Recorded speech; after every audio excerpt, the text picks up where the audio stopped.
Hello guys, welcome back to our YouTube channel success rules.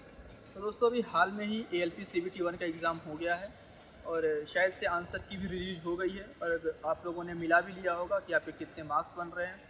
तो कोई भी exam जिसमें 2 चरण होते हैं, जैसा CBT 2, CBT फर्स्ट या CBT 2 या उसके बाद के आगे के चरण होते हैं, तो सबसे पहली जो बात होती है कि अगर आपका कोई एक एग्ज़ाम कंडक्ट हो गया है और आप अपने मार्क्स मिला लेते हैं, तो सबसे बड़ा डाउट आता है कि आप नेक्स्ट एग्ज़ाम के लिए प्रिपेयर करें, नंबर कम तो नहीं पड़ेंगे, मेंस देना है कि नहीं देना है, आगे का एग्ज़ाम है। बहुत सारा कन्फ्यूज़न हो जाता है कि आगे का प्रिपेयर करना है कि नहीं करना है। तो मैं खुद इस चीज़ से गुजरा हूँ। मेरा भी पहले CBT फर्स्ट हुआ था, तो अगर उस साल का आप पेपर उठा करके देखेंगे तो जो CBT फर्स्ट था वो थोड़ा सा एकदम अनएक्सपेक्टेड टाइप का पेपर आ रहा था, जिससे बहुत लोगों के जो CBT फर्स्ट का पेपर था वो बहुत अच्छा नहीं हुआ था और बहुत नॉर्मल मार्क्स आ रहे थे सबको। तो हम लोग को भी बहुत सारा डाउट हो रहा था कि अभी CBT 2 पढ़ें कि कोई दूसरा एग्ज़ाम देखें, इससे पता नहीं होगा कि नहीं होगा।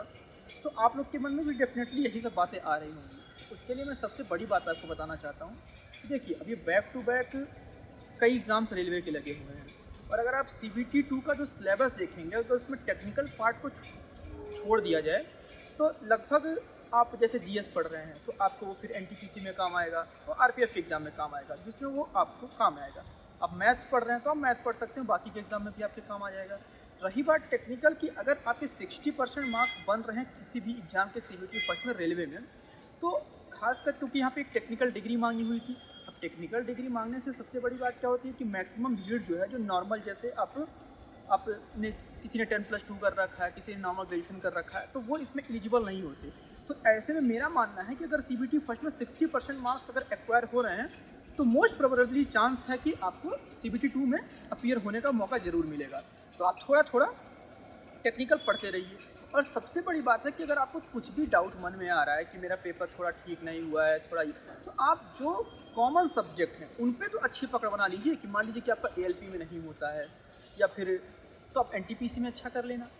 आपका JEE में गड़बड़ हो गया है, आपको लग नहीं रहा है कि आगे यूज में आएगा, आप RPF में दे लेना। बहुत सारे एग्ज़ाम आएंगे, तो जो कॉमन चीज़ें हैं मेरा मानना है कि खासकर मैथ्स, रीजनिंग, ये जो आपको कॉमन लग रहा है कि ये भाई ये सब में इस्तेमाल हो, उसको तो पढ़ना आप अच्छे से शुरू कर दीजिए क्योंकि वो बेहद ही ज़रूरी है। उसके बाद जिनके अच्छे मार्क्स हैं, जिनको लग रहा है, जो एकदम श्योर हैं, उनको तो मैं बोलूँगा कि वो एकदम जी जान से लग जाएँ, क्योंकि देखिए आप एक बड़ी भीड़ से आप छटनी होकर के आगे बढ़ रहे हैं। मतलब आपने एक बड़ी भीड़ को पीछे छोड़ दिया है और आप बहुत करीब हैं रेलवे में नौकरी लेने के लिए। तो अब यहाँ से आप थोड़ी भी ढील नहीं छोड़ सकते हैं, क्योंकि ये CBT 2 है। आप एक एक पोर्शन को आराम से रेगुलरली एक प्रॉपर टाइम टेबल बना करके उसको सॉल्व करना शुरू कीजिए धीरे धीरे। खासकर आप प्रीवियस ईयर के क्वेश्चंस उठा करके लगाइए और मतलब एकदम प्रॉपर वे में अभी से लग जाइए, क्योंकि आप सोचिए कि जैसे ही आपका एग्ज़ाम डेट आएगा ना, आप हड़बड़ी में आ जाएंगे। तो वो हड़बड़ी से बचने के लिए, अब लास्ट का टाइम रिवीजन करने के लिए आपको ये है कि आप पहले सारे सिलेबस को पूरी तरीके से कंप्लीट कर लें।